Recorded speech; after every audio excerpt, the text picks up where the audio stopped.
Isn't that so sinister? Right? It's just like, what the heck? You know who makes those for us? He teaches up here sometimes, the guy with the beard, Jordan. Yeah, that makes sense, right? Very dark sort of personality, yeah. Well, happy 4th. I hope you guys have had so far a good weekend. You all know if you've been here for a while, I love history and love all kinds of history, and including sort of American history and the birth of our nation and all of that. And one of the relationships that came out of sort of the Revolutionary War period is the friendship that existed between John Adams and Thomas Jefferson.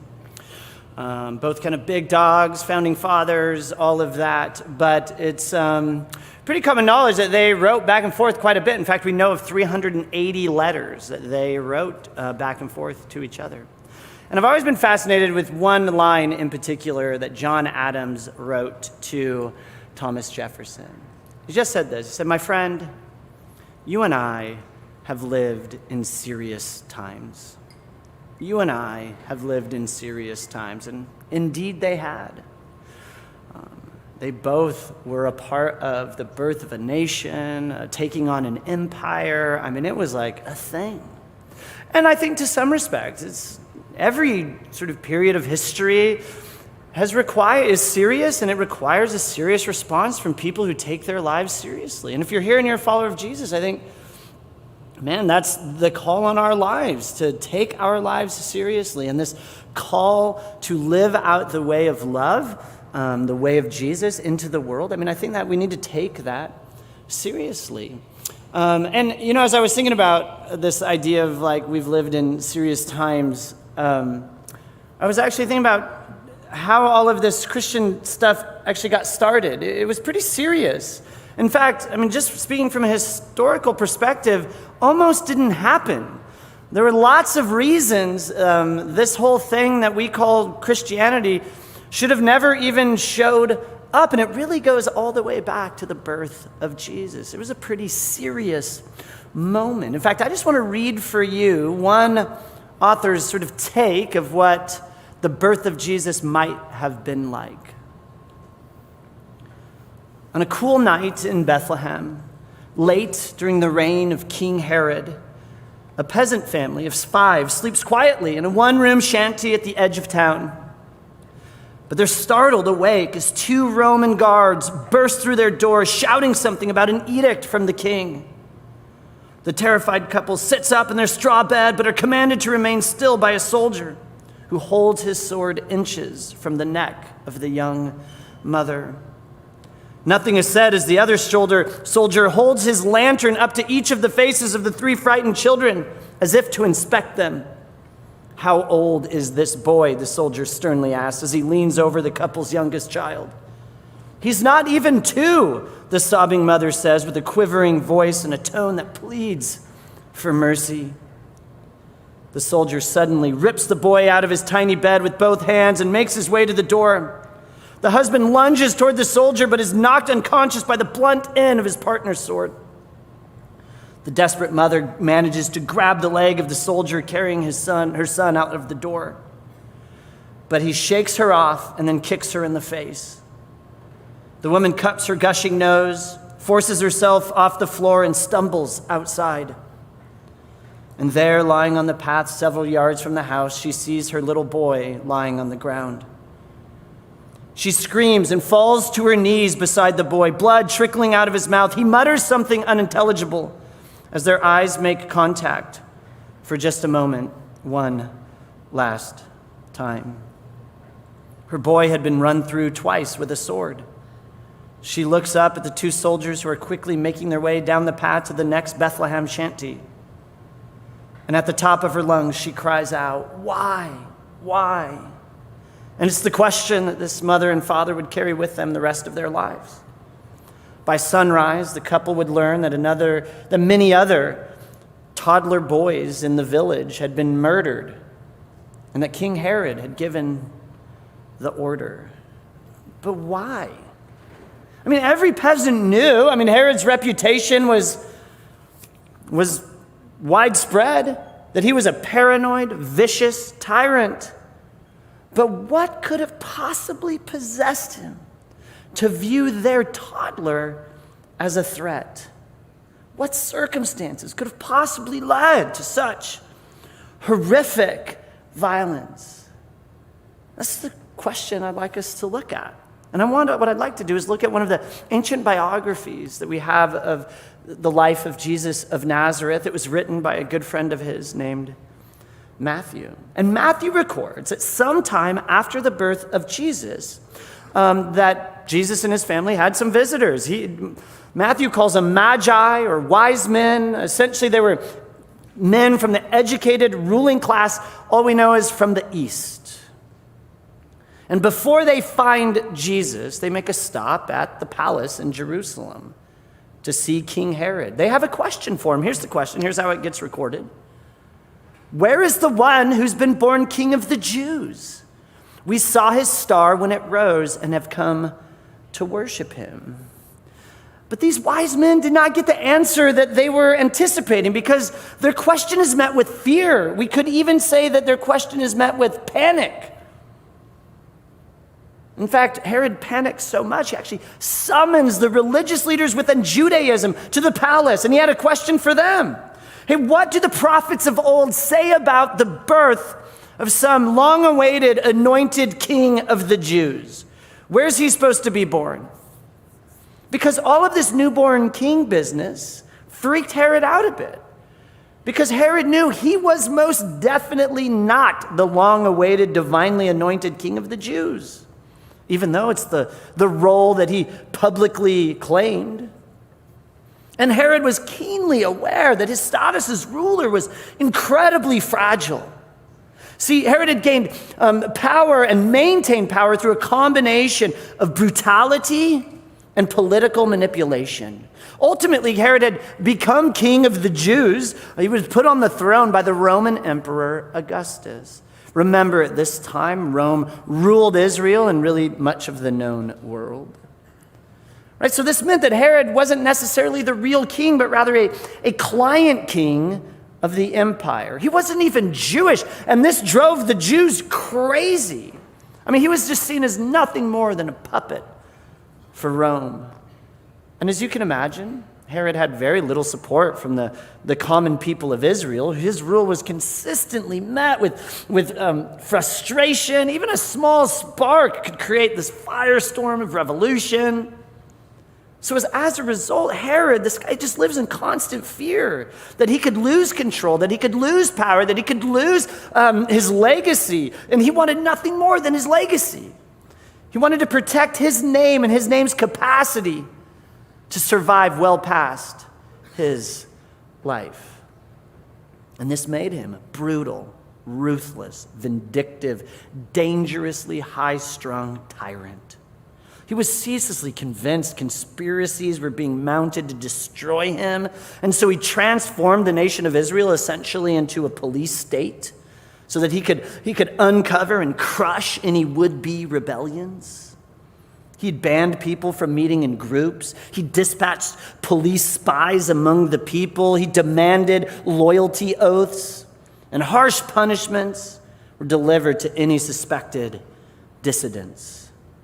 Herod, it's rumored, would often change out of his royal robes into more ordinary clothing and mingle amongst the common folk in the streets of Jerusalem in the evenings. He wanted to gain insight in people's opinions of him and his government. And any small little hint of disapproval was often met with arrest, torture, and execution. Among his many victims were 3 of his own sons. The wife that he loved, really the only wife that we know from history that he ever loved, he had 10 of them. He even murdered a high priest of the Holy Temple in Jerusalem. Herod's brutality is known all over the Roman Empire. In fact, after he had executed 2 of his sons for expected disloyalty, the Roman emperor himself, Augustus, he mused, it's better to be Herod's pig than to be his son. Of course, Augustus uses pig because Jews don't eat pork. And the pig is somewhat of a protected class, much more at least than Herod's own children. But no matter how many enemies he tortured, no matter how many enemies Herod executed, they seemed to just keep coming. And as Herod grew old, he grew more and more paranoid. And when he was around 70 years old, he'd begun suffering from a painful kidney disease that would ultimately take his life. The wise men, they show up at his doorstep with news of this newborn king. And so Herod asks the wise men, devising a plan, hey, go ahead and find this newborn king, but on your way out of town, please stop by the palace. I'd like to know where this king lives so that I too may go and worship. Well, the wise men, they go. They do find Jesus. They present gifts and they worship this young newborn king. But they don't return to Herod. See, they'd been warned in a dream not to go, that he was plotting something mischievous. And it wasn't just them that had been warned in a dream. We're told that Jesus' own stepfather, Joseph, was warned about Herod's fury towards the child. And so Joseph took Jesus and Mary and they left the country. They actually went all the way to Egypt. Now, when Herod realizes that the wise men had tricked him, he is absolutely furious. And what Herod is furious, what everybody knew in Israel, when Herod was furious, people suffered. When Herod was furious, people died. When there was an assumed loss of control, Herod took it out on the people. He was used to controlling outcomes. He was used to getting his way, and when it didn't happen, people suffered. And now he'd been outsmarted by foreign dignitaries, a baby and his peasant parents. And so he gave the orders. He gave the orders that you and I really just can't even imagine. He gave instructions to his soldiers that we couldn't possibly imagine anyone following through on. He gave the order to kill all the boys. Because for Herod, if you're not going to bring me the child, if you're not going to give me the location of the child, then my only option is the nuclear option. And I'll just kill all the boys in Bethlehem who are around 2 years old or younger. And so they did. One horrible day, his soldiers rolled into the little village of Bethlehem, went to every single house, every single hut, every single farmhouse, and they pulled out any little boy that looked like he could be the age 2 and younger, and they murdered him right in front of his family. And if the family got in the way, they murdered them too. Here's how it gets recorded, how Matthew records it. When Herod realized that he'd been outwitted by the Magi, he was furious, and he gave orders to kill all the boys in Bethlehem and its vicinity who were 2 years old and under, in accordance with the time he'd learned from the Magi. So the Magi show up. Jesus is already born. They've been following a star for a while, and Herod gets the idea it must have been about 2 years. So this child is somewhere born in the last 2 years, so that's why he kind of chose that 2-year-old timeline. But honestly, knowing what we know of Herod, isn't this just sort of par for the course for this maniac? And scholars do debate, as they often do, about anything of history. They debate Herod's order to kill the toddler boys in Bethlehem. Did that happen? Did it not happen? Some agree, some don't. But I think, I'm comfortable with the biblical account, based solely on Herod's personality and his past behavior. He was a maniac. And it's not long after this that Herod actually finally succumbs to his painful kidney disease. In fact, it's so painful, he tried to take his own life because he couldn't handle the pain. And in the midst of trying to kill himself, his cousin walks in, sees him trying to kill himself, stops the suicide, and now Herod is forced to kind of continue to live with this disease. But it gave him time to come up with another crazy plot. See, Herod knew he was not popular with the people and knew that no one would really mourn his death. In fact, they'd probably celebrate it, and that was not okay with Herod. And so he came up with an idea, and he told his soldiers and those closest to him, here's what I want you to do. I want you to go gather up all of the most influential, distinguished men in all of Jerusalem. I want you to arrest every single one of them.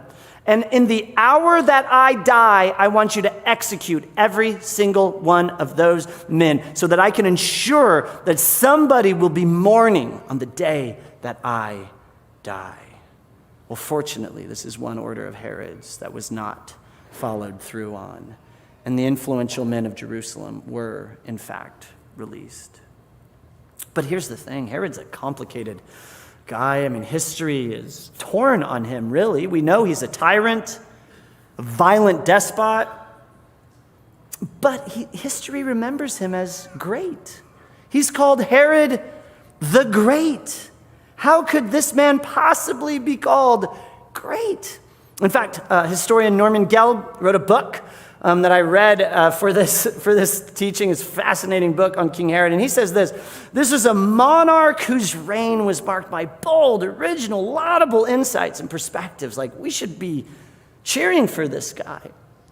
On a scale of performance by kings and other overlords in the ancient world. This is such a fascinating line.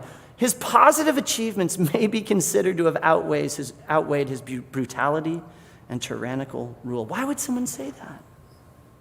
Well, it's because under Herod the Great's rule, things were actually fairly calm in Jerusalem. And Jerusalem had risen to be kind of a big-time city in the ancient world in the Roman Empire. It was actually one of the most awesome cities in the Roman Empire. Visitors marveled at Jerusalem's grandeur. In fact, the Roman historian Pliny the Elder, he called Jerusalem under Herod's reign by far the most famous city, not of Judea, that's what was often kind of how they talked about Israel, but of the East. The Roman Empire was often considered in two parts, West and East. West sort of being like Rome and Italy and all of that. The East being what's today modern Turkey and the Middle East. And Pliny's saying, Jerusalem's it. We've got Rome in the West, we've got Jerusalem in the East. And Herod was a prolific, innovative builder. In fact, a case could be made that he was the most ingenious and ambitious builder in the ancient world. He built entire cities, 2 of them.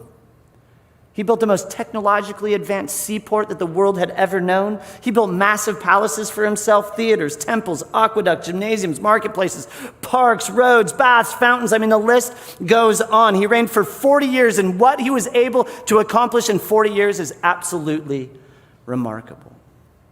But perhaps the most famous of his construction projects was, of course, the Jewish temple in Jerusalem. Here's a reconstruction of what it might have looked like. Today, of course, the temple no longer stands. In its place is the Dome of the Rock, one of the most sacred sites of Islam. But in Jesus' day, the temple was a true wonder of the ancient world. In fact, to even build the temple, Herod had to actually just build an artificial mountaintop that was massive. 25 football fields, essentially, 37 acres, right? Here's sort of what it looks like. There's the temple. It's sitting on what's Temple Mount. Those walls at its peak are reaching about 400 feet from ground level. They're just massive. Some of the stones used to build Temple Mount weighed over 80 tons. The temple itself stood 14 stories tall. To give you some perspective, the tallest building in Visalia, 2,000 years later, is the Town Meadows apartment complex downtown. 9 stories tall. And the temple wasn't just big. It was built out of beautiful white marble and covered with solid gold plates. Many travelers remarked that as you reach what's called the Mount of Olives, it sort of sits over the city of Jerusalem and Temple Mount, that you stare down at the temple of the first century, that you would get confused where the dwelling place of God and the dwelling place of man existed, that they seemed to merge at this site. In fact, even Jesus' closest followers, one day Jesus and his disciples, his friends, are at the temple, and as they're leaving, they remark, Jesus, can you believe it? Can you believe it? Look at this, right? Massive stones, magnificent buildings. But here's the thing. For all of his brutality, violence, for all of his innovation, everything that he was able to accomplish in his 40 years, for all of that, for all of his power, for all of his greatness, here's what we need to take away. Herod the Great still is nothing more than a footnote in the story of the toddler he tried to kill. Maybe think about it this way. Could you just imagine, you're there, it's Herod's deathbed, you see the future, and you have an opportunity to talk to Herod, and you lean in and you say, Herod, I've got good news for you, and I've got bad news for you. Let me give you the good news first. Herod, 2,000 years from now, people will still be talking about you. And Herod's response, of course, oh, that's fantastic.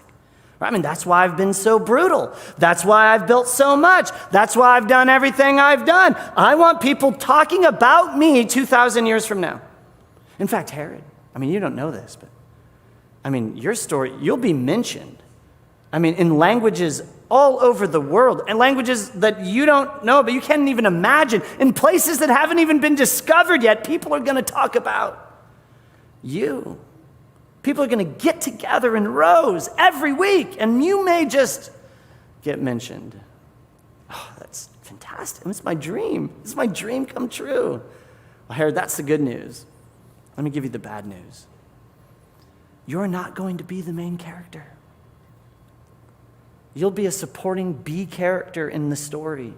You'll be nothing more than a sidebar to provide some context. You'll be a footnote in the story of the toddler that you tried to kill, who would, in fact, grow up, become king, not just of the Jews, but of the entire cosmos. And he would become savior of the world. And people may mention your seaports and cities and temples, but only to provide context for the toddler and his story. You won't be known as Herod the Builder or Herod the Great, more so Herod the Butcher.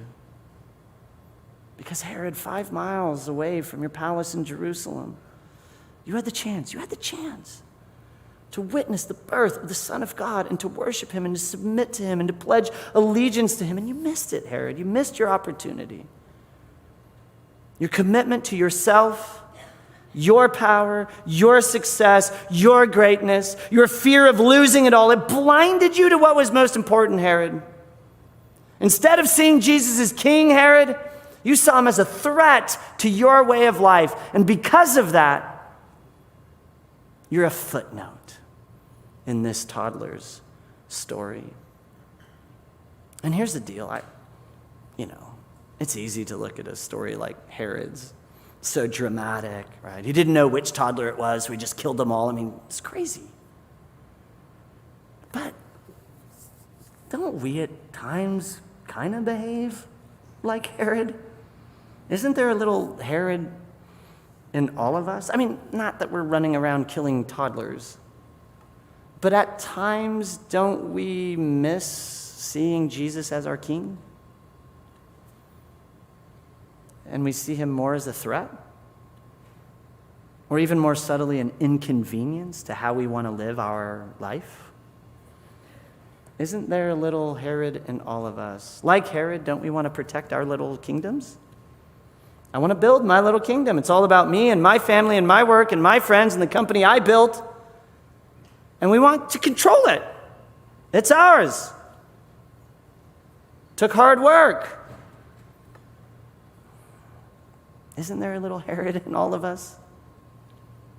One of the best commentaries I know on this idea, it's actually a child's book on political science theory by the theologian Dr. Seuss. You've heard of him? One of my favorites of his, Yertle the Turtle. We know this one? There it is, yeah? I read it as a child. I've read it dozens of times to both of my children. I think I have it memorized, maybe. But it's essentially a story of a little pond with a bunch of turtles in it, and there's a turtle named Yertle who thinks he's in charge and he's ruling. And one day he decides the little pond is just simply not big enough for his kingdom, and he wants to expand his kingdom. His kingdom needs expanding, and so he says, listen, I'm king.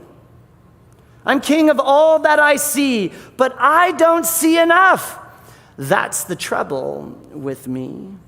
And it came to pass that there was a decree from Yertle the Turtle that all turtles should be stacked up to be his throne so that he could extend his power and his glory. So the king, he lifts a finger, and the whole pond scrambles to obey. First dozens, then hundreds of turtles, and now Yertle, sitting atop all of these stacked up turtles, can see for miles, and he has this vision of leadership.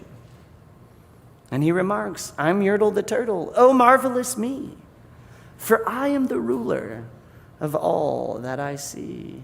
Hail, Caesar Yertle, right? And he thought his throne was secure as a throne could be. But in the end, it turns out it wasn't all that secure. For the turtle on the bottom did a plain little thing. He burped, and that burp shook the throne of the king. And today, the great Yertle, the marvelous he, is the king of the mud, for that's all he can see. And that's where kings end up. Kings 2,000 years ago and kings today, because Jesus showed up, this toddler, and he invited all of us into his kingdom. And in his kingdom, the first shall in fact be last. Right? That those who would exalt themselves will be humbled. That Jesus, King of Kings, did not come to be served, but to serve. Even if you're Caesar Yertle, you're Yertle VIP, MVP, PhD, or CEO, you're just one little burp away from reality.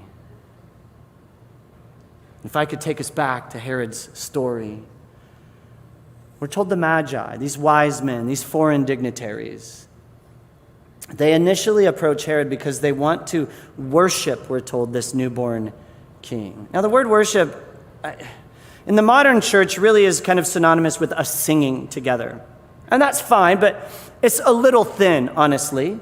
Worship is more than that, especially for the authors of Scripture.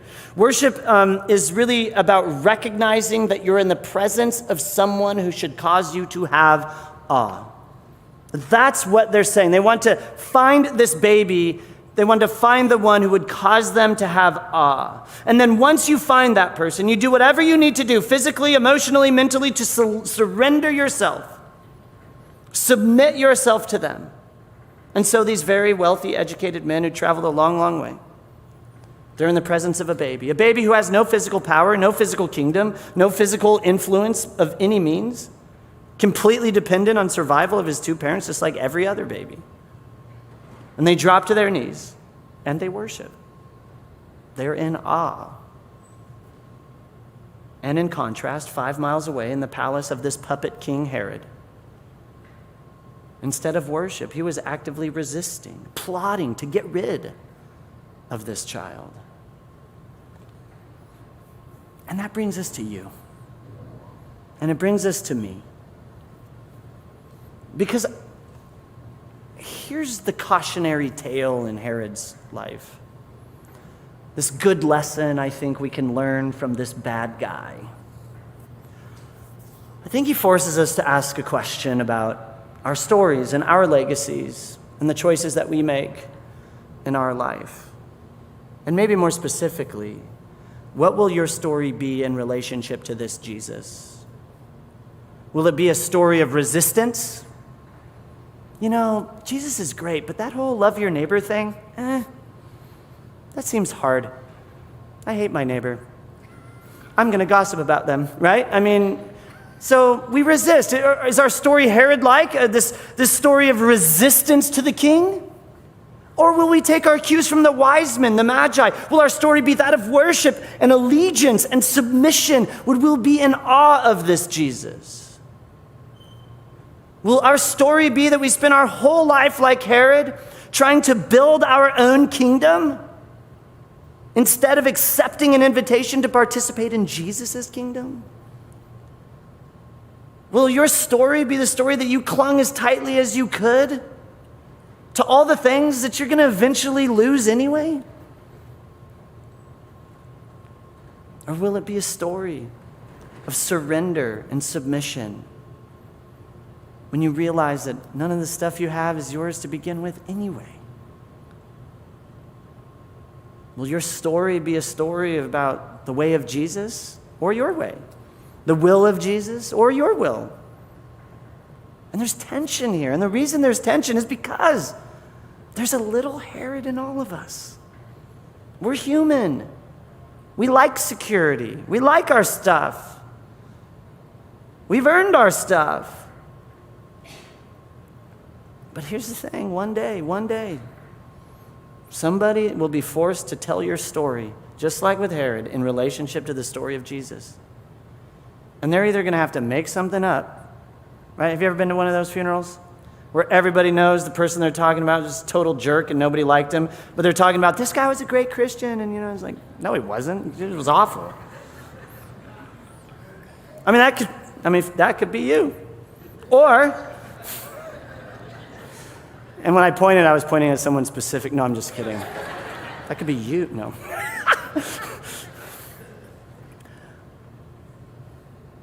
So at some point, somebody's going to tell your story in relation to Jesus. Are they going to have to make something up? Or will they be able to tell this true story of how at some point in your life, and even though you drifted, and even though you didn't do it perfect, and even though you lost hope, and even though sort of life had just sort of stomped all of the faith out of you, you still got to this point where you just realized Jesus was, in fact, who Jesus said he was, that he really was king, and he really did deserve my allegiance and my worship. Will we resist like Herod? Again, we're not murdering toddlers, but we're not going to let ourselves be inconvenienced by the way of Jesus. Is our story a story of resistance, or is it a story of acceptance and worship? Will our life tell the story of Herod, or will it tell the story of the wise men, the Magi, these foreign dignitaries? Because one day, it's going to happen. Somebody is going to tell your story in relationship to this Jesus, this king. You can't avoid it. And the question that I think Herod's life is begging us to ask is, well, just what kind of story do you want to be told about you and this Jesus? One of resistance? Jesus was great, but love your enemies? Give me a break. I'm not doing that. Or one of worship and awe and allegiance and submission and surrender. Will your story be like Herod's? Or will it be like the wise men? Can I pray for us? Would that be all right? Jesus, thanks. Man, Herod was such a bad dude. But I'm grateful that we can learn from his life, and that his life begs us to ask a question. What will our story be? What will our story be in relation to you? Will it look like Herod? Will it look like resistance, pushback? Or will it look like the wise men and look like worship? Help us to spend the next few days just kind of thinking about that and wrestling with it and talking it through and continuing this conversation. And Jesus, we're just so grateful for you. We love you. And it's in your name that we pray. Amen.